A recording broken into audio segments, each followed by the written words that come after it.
3, 4개월 또는 5, 6개월 정도 되는 것 같아요. 그래서 하이닉스의 추정치가 계속해서 몇 달 동안 하향 조정되면서 지금 12개월 포워드 기준으로 마이너스를 기록하고 있거든요. 근데 최근에 보면은 삼성전자도 그렇고 하이닉스도 그렇고 더 이상 하향 조정되지 않는 구간에 좀 접어들었어요. 그때는 작년에 나타난 것보다 아까 미분값이나 기울기 얘기했듯이 완화되지 않을까라고 생각을 하고, 그 완화되는 과정에서 우리의 숙제는 결국 실적 모멘텀이나 밸류에이션이 좋은, 그리고 경쟁력을 갖는 기업들을 찾아가는 것이다라고 보면 될 것 같고, 지금 여기서 한 가지 말씀드리고 싶은 거는 2년물이 10년물보다 더 높잖아요. 그래서 역전 상태가 계속 이어지고 있는데, 일반적인 채권 시장에서는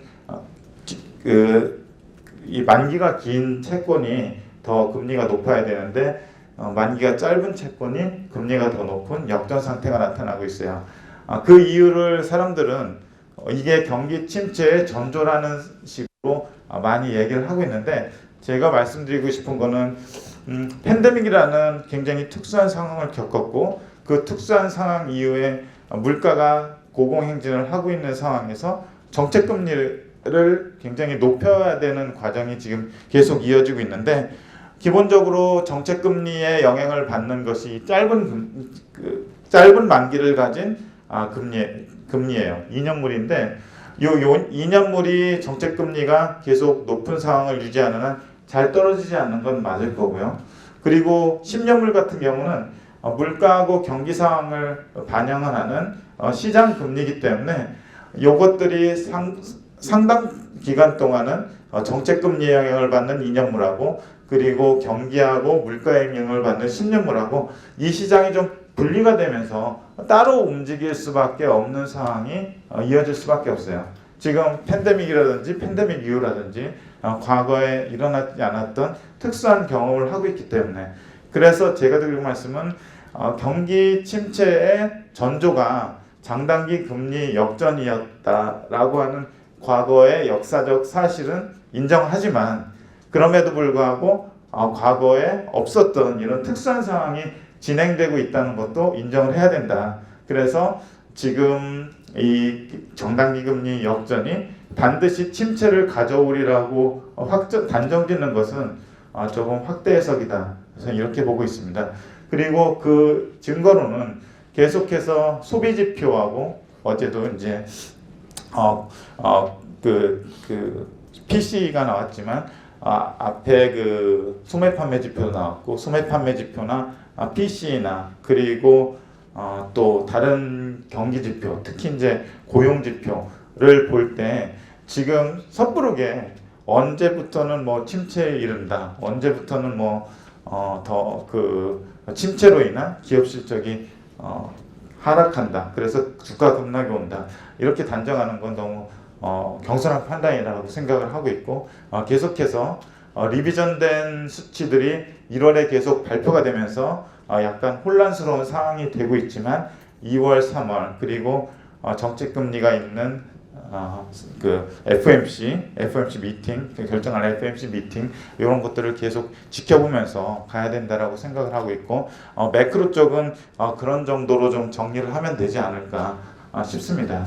그리고 계속해서 어제도 이제 물가 지표가 나왔는데, 물가 지표의 둔화를 우리가 예상할 수 있는, 그리고 그 추이를 예상할 수 있는 장표를 좀 가져왔는데요. 이게 어제 발표된 PC 물가인데, PC 물가를 구성하는 주요 항목들을 보면 이 트렌드가 그래도 어느 정도 잡힙니다. PC 물가 중에서 그 상품 물가하고 서비스 물가가 있는데, 상품 물가를 구성하는 품목들은 한 33% 정도 되고요. 서비스는 한 67% 됩니다. 그런데 이 장표의 어떤 그 색깔들을 보면은 빨간 거가 굉장히 물가가 핫했던 부분이고요. 빨간 거에서 좀 푸른색으로 갈수록 물가가 좀 완화되는 부분인데요. 상품 쪽에서 상당히 물가가 높았던 부분이 작년 상반기인데, 이 상반기에 물가가 높았던 부분이 계속 완화가 되고 있고요. 서비스 쪽에서 작년 하반기부터 이 피크아웃 하는 모습들이 좀 보이고 있어요. 그럼에도 불구하고 숙제는 남아 있는데 하우징이라든지 다른 서비스 물가가 아직도 이 빨간 부분이 많잖아요. 그래서 물가가 이 부분이 조금 잡히고 있지 않다는 그런 그 데이터로 보여주고 있다고 보시면 될 것 같고요. 그리고 특히 최근에 리오프닝이 되면서 레크레이션 부분이 있잖아요. 레크레이션 부분의 수요가 좀 강해지면서 이쪽의 물가가 좀 안 잡히고 있어요. 그리고 주거비가 좀 계속 높은 수준을 유지하고 있는데 주거비 같은 경우는 주택 가격이라든지 임차 시장에서 임차료 증가율 완화라든지 이런 걸 감안하면 이쪽도 시간이 지나면 어느 정도 물가가 좀 완화될 거라고 보고 있고요. 그런 부분들을 이 장표에서 좀 확인을 하실 수가 있습니다. 그런 다음에 다시 한번 이 PC가 중요하기 때문에 에너지와 식료품을 제외한 코어 PC 물가를 좀 분해를 해보면은 물가라는 게 수요도 증가해서 물가가 올라갈 수 있고 또 비용이 상승해서 물가가 올라갈 수 있는데 21년 또는 22년 전반기에는 비용이 올라가서 물가가 올라가는 요인이 굉장히 강했어요. 그런데 그런 부분들이 22년 상반기에는 거의 피크아웃 찍고 내려오고 있고요. 이제는 수요인데 수요가 상당히 올라가다가 수요가 조금 그 올라가는 폭, 증가율 폭이 완화가 되고 있어요. 그러면서 이 부분도 조금 약간 물가의 정점은 좀 지나고 있지 않나. 물론 데이터를 더 살펴봐야 되겠지만 그래서 전반적으로 물가에 의한 금리 상승 부분은 어느 정도 완화가 될 가능성이 높다라고 이렇게 보고 있어요. 그런데 뭐 다음 달부터 그 다음 달부터 뭐 이렇게 갑자기 완화가 되는 것이 아니라 올해 말까지 약간 좀 긴 시계를 보면은 그 속도가 완만하게 좀 안정되는 방향으로 가지 않을까 싶습니다. 그러면 아까 모두에 말씀드렸던 것처럼 주가를 결정하는 요인이 금리하고 실적이고 금리가 물가 요인에 물가에 의해서 영향을 많이 받는데 물가 요인이 좀 그 상승률이 좀 완화가 된다면 금리의 부담을 좀 덜 주겠죠. 지금 어제 그 나온 그 PC 물가로 인해서 금리가 좀 튀긴 했지만 그 부분은 시간이 지나면서 튀는 부분이 제한적일 것이다 이렇게 보고 있습니다. 또 품목으로 보여드리면 가솔린 가격 많이 얘기하시는데 가솔린 가격 같은 경우도 작년에 많이 튀었다가 피크아웃하고 올해 잠깐 튀는 듯 하다가 지금 꺾이고 있는 그런 수준이고요. 그리고 주거비 같은 경우도 실제 주거비는 그 상승률이 많이 완화가 되고 있어요. 작년 2월을 기점으로 해서 YOY 그러니까 연간 상승률로 17%에 이르던 주거비가 지금 6.9%까지 떨어졌어요. 이거는 계속 떨어질 걸로 연준에서도 예상을 하고 있기 때문에 이 부분도 서비스 물가를 완화시키는데 기여를 할 것이다 이렇게 보고 있습니다.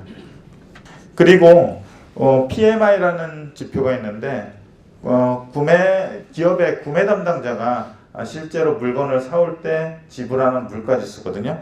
그 물가지수의 추이를 보면은 작년 2021년 12월을 고점으로 해서 서비스 PMI에 있는 물가지수가 정점을 찍고 내려오고 있고요. 그리고 헤드라인 PC의 서비스 물가도 지금 작년 6월을 기점으로 해서 내려오고 있어요. 물론 여기서 리비전이 되면서 조금 올라오고 있긴 한데 이 부분이 PMI 지수에 있는 서비스 물가 이 부분들의 영향을 받으면서 계속 완화될 걸로 생각을 하고 있습니다.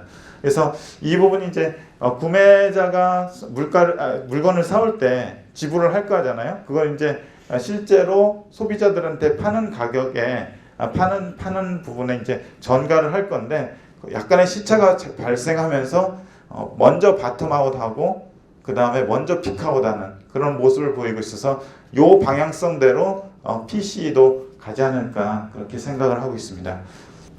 매크로 부분은 요 정도로 그 기울기 정도가 완화되고 우려가 시간이 지나면서 완화될 것이다 라는 거에 대해서 말씀을 드리고 싶었고요. 그러면 이제 분모 부분에 대해서 말씀을 드렸으니까 분자 부분이 지금 핵심적인 내용이 될 텐데, S&P 500 EPS 전체 그 S&P 500을 구성하는 500개 기업의 EPS 주당 순이익의 향후 전망 자체가 지금 많이 떨어져 있습니다. 지금 많이 떨어져 있기 때문에 이 많이 떨어져 있는 것만 보고 앞으로 안 좋겠구나 라고 생각을 해서 이걸 하나의 투자 판단으로 삼으면 조금 곤란할 것 같아요. 왜냐하면 이 EPS는 사실 조정하는 것이 애널리스트들이거든요. 애널리스트들이 조정을 할 때는 어떤 근거가 있어야 됩니다. 근데 4분기 실적을 보고 EPS를 하향 조정하거나 상향 조정하거나, 그리고 또 그거에 영향을 받아서 앞으로 1분기, 2분기, 3분기, 4분기에 실적들을 조정을 할 텐데, 그 조정 자체가 상당히 후행적이라는 거죠. 그래서 주가는 똑똑하기 때문에 이렇게 그 하향 조정을 하기 전에 이미 빠져 있고 상향 조정을 하기 전에 이미 올라 있는 거죠.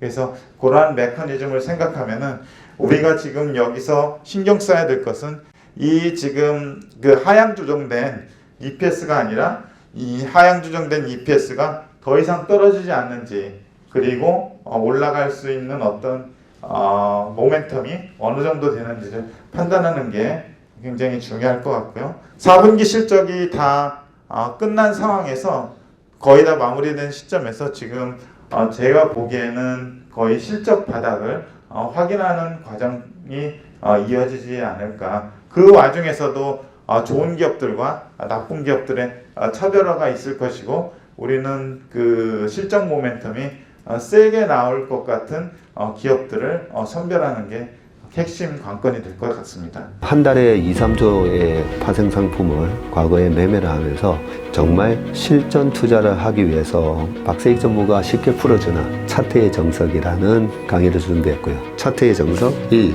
2, 또 차트의 정석 부록해가지고 3권의 교재와 함께 총 30강의 강의가 마련이 되어 있습니다. 네, 올해 한 해도 화이팅 하시고요. 모두 다 2023년 행복한 부자 되시기를 진심으로 기원합니다. 그러면은 이번에 4분기 실적을 발표했는데 그 4분기 실적이 과거 실적 대비 어느 정도 수준으로 나왔느냐에 대해서 좀 살펴보면요. 분기별로 지금 S&P 500의 실적을 YOY 연간 증가율을 가져왔어요.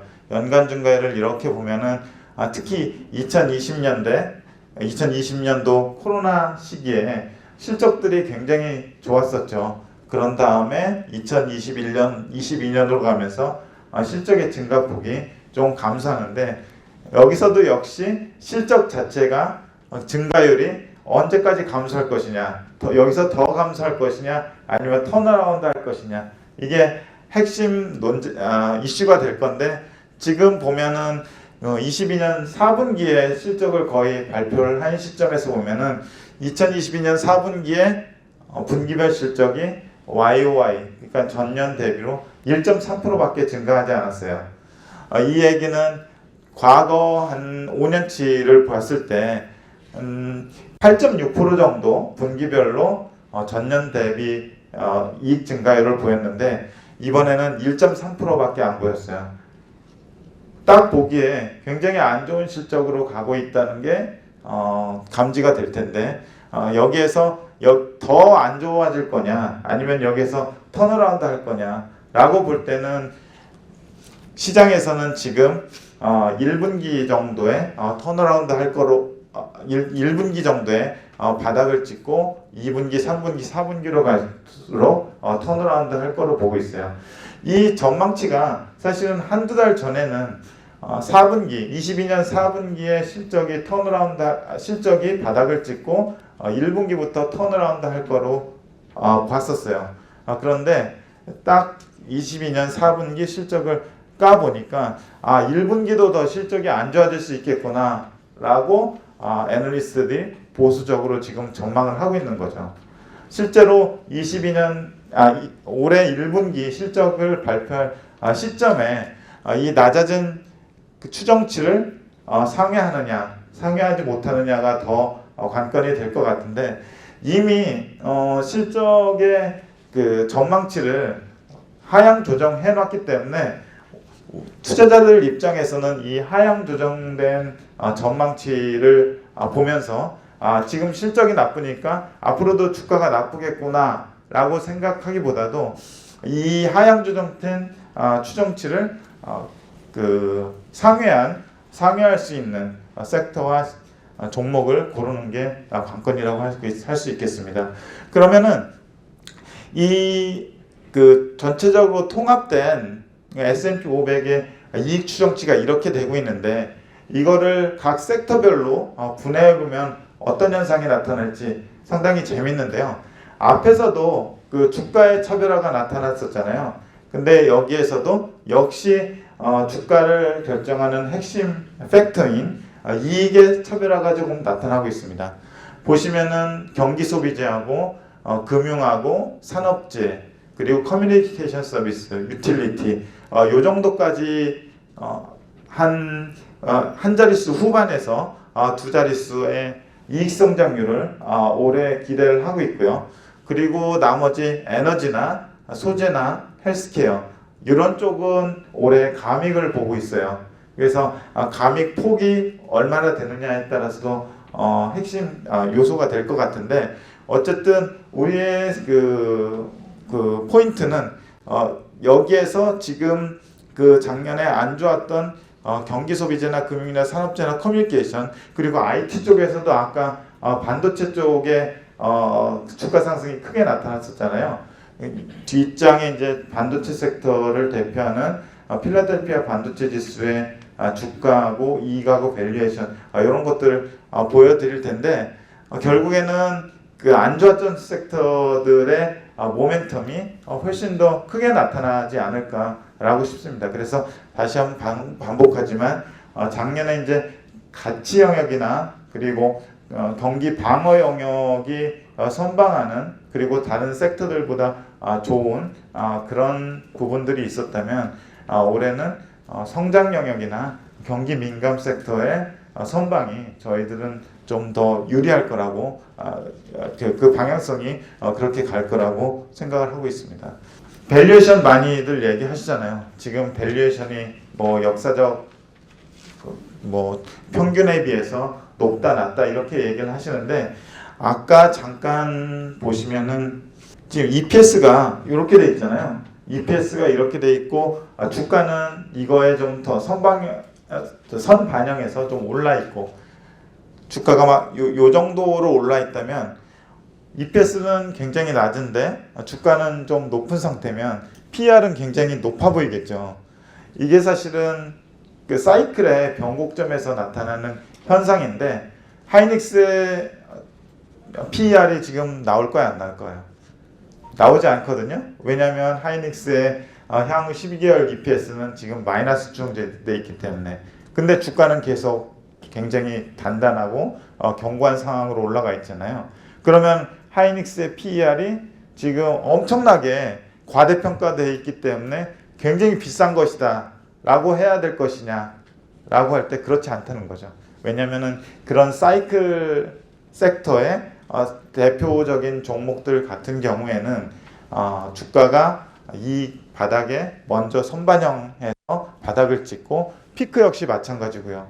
그런 가운데서 그 이익 자체가 바닥을 찍을 때, 주가가 어느 정도 올라 있을 때, 그때 PER을 보는 것은 좀 무의미하다 이렇게 볼 수 있는 거죠. 오히려 그 이익의 바닥과 이익의 턴어라운드 시점 자체에 대해서 좀 정교하게 보고, 그리고 그 밸류에이션의 그 PER 이외에 자산 가치로 산정하는 PBR을 보는 게 더 적합하다 이렇게 보고 있는 거죠. 그래서 말이 조금 지나갔는데, 여기에서 보시면은 S&P 500이 지금 18배잖아요. 18배고, 그리고 5년 평균으로 18.6배, 10년 평균은 17.4배예요. 그래서 17.2배 뭐 이렇게 되는데 이렇게 보면은 그 밸류에이션 매력, 그러니까 S&P 자체를 살펴볼 때 그렇게 싸지 않다, 비싸지 않다, 뭐 이런 정도의 느낌을 가질 수 있잖아요. 근데 결국 그 밸류에이션도 변하는 게 EPS의 추정에 따라서 또 변할 수 있거든요. 지금 EPS가 거의 바닥을 찍고 지나가는 과정인데 앞으로 그 EPS가 상승하게 될 때 이 밸류에이션 지금 18배는 어느 정도 정당화되고 오히려 이익의 반등폭이 더 강하다면 밸류에이션은 더 매력적으로 보일 수 있다는 사실에 좀 더 유념을 해야 될 것 같고요. 다른 섹터들도 마찬가지입니다. 다른 섹터들 경기 소비재 이렇게 보시면은 그 10년 평균이 22배, 그리고 5년 평균이 25.7배, 지금 현재가 24.9배 해서 그럭저럭 좀 평균 수준의 수렴을 하고 있는 부분이고요. 그리고 IT도 역시 그렇게 싸 보이지 않는 구간이라고 느껴지고요. 그리고 컨슈머 스테이플 마찬가지고 다 요 정도 과거 평균, 5년 평균, 10년 평균 해봤을 때 지금 상태에서 아주 싸다, 뭐 아주 헐값에 거래되고 있다, 이익 대비 주가 레벨이 굉장히 형편없다, 이렇게 말하기는 되게 어려운 것 같아요. 그래서 아까 얘기했듯이 그 관건은 좋은 모멘텀이 있는 섹터, 그리고 실적 모멘텀이 있는 종목, 이런 것들에 더 관심을 가져야겠다. 그래서 지수보다는 섹터보다는 종목, 좀 어려운 어떤 투자가 될 수 있겠지만 그럼에도 불구하고 조금 더 노력하시는 분들이 좋은 성과를 얻을 수 있다. 근데 다만 매크로만 쳐다보고 매크로에 따라서 지수가 어떻게 됐다, 어떻게 될 거다, 뭐 오를 거다, 빠질 거다, 뭐 이런 것이 핵심적인 팩터는 아닐 것 같다, 이렇게 생각합니다. 그래서 SOX라고 하는 필라델피아 반도체 지수를 사례로 가져왔습니다. 필라델피아 반도체 지수 지금까지 말씀드린 거하고 좀 일맥상통하고 또 종합적인 사례가 될 것 같아서 가져왔고, 대체적으로 이 파란 선이 필라델피아 반도체 지수의 필라델피아 반도체 주가고요. 이 주황색 선이 이익 수준인데 여기 보시면은 바닥을 찍을 때 이 필라델피아 반도체 지수가 먼저 바닥을 찍고요. 그 다음에 나중에 애널리스트들 추정치가 바닥을 찍습니다. 그리고 요 부분에서도 마찬가지였고요. 피크아웃 할 때도 마찬가지예요. 주가가 막 올라가서 주가의 정점을 찍을 때 그 얼마 이후에 타임렉을 두고 애널리스트들이 이제 그 추정치를 하향 조정하기 시작하죠. 이 타임렉이 한 3, 4개월 또는 5, 6개월 정도 되는 것 같아요. 그래서 하이닉스의 추정치가 계속해서 몇 달 동안 하향 조정되면서 지금 12개월 포워드 기준으로 마이너스를 기록하고 있거든요. 근데 최근에 보면은 삼성전자도 그렇고 하이닉스도 그렇고 더 이상 하향 조정되지 않는 구간에 좀 접어들었어요. 뭐 결과론적이지만 여기 필반 지수하고 비슷한 형태를 보이고 있고요.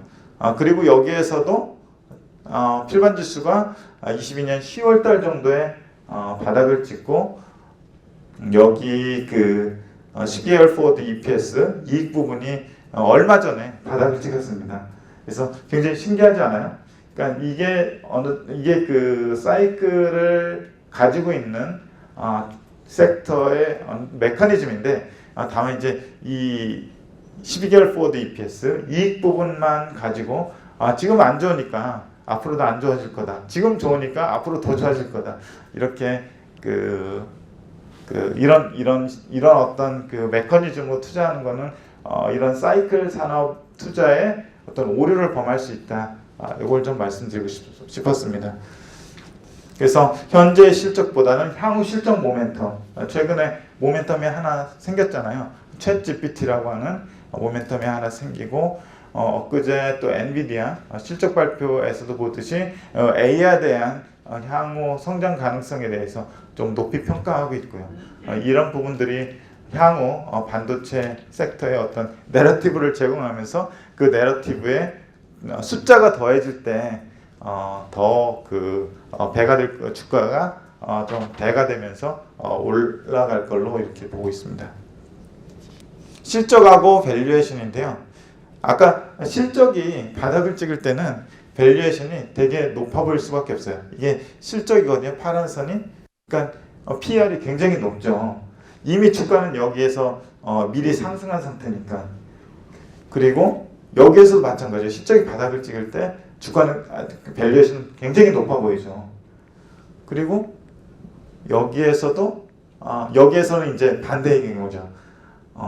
이익 자체가 굉장히 앞으로 좋을 거라고 예상을 할 때 오히려 주가는 바닥을 찍죠. 오히려 이제 PER은 바닥을 찍죠. 왜냐하면 이익 레벨 자체가 굉장히 높아 있으니까. 그리고 여기에서도 마찬가지죠. 여기에서도 EPS가 굉장히 낮아진 상태에서 주가는 좀 반등한 상태니까 PER은 굉장히 높기 때문에 비싸다라고 판단해서 요거를 이제 투자 판단에 오류를 범하는 경우가 있는데 이런 주가의 어떤 시클리컬 산업의 메커니즘을 생각한다면 그런 좀 오류를 줄일 수 있지 않겠는가라고 생각을 해서 근데 현재의 밸류에이션보다는 향후 실적 모멘텀 그리고 현재의 실적보다는 향후 실적을 좋아지게 할 팩터가 무엇인지 이런 거에 더 좀 초점을 맞춰서 생각을 하시면은 조금 더 이런 험난한 시기에 투자에 좀 도움이 되지 않을까 싶어서 가져왔습니다. 오늘 핵심 주제는 어쨌든 매크로에 대한 우려의 기울기 자체는 완화되고 있다. 이제는 섹터나 종목의 실적 모멘텀 그리고 밸류에이션의 메커니즘에 더 신경을 쓸 시점이다. 이런 걸 좀 말씀드리고 싶었고요. 이후에 박색 전무님이 좀 더 이제 시장의 전반적인 내용에 대해서 큰 그림을 그려주실 거로 생각을 하고 저는 여기서 이만 마치겠습니다.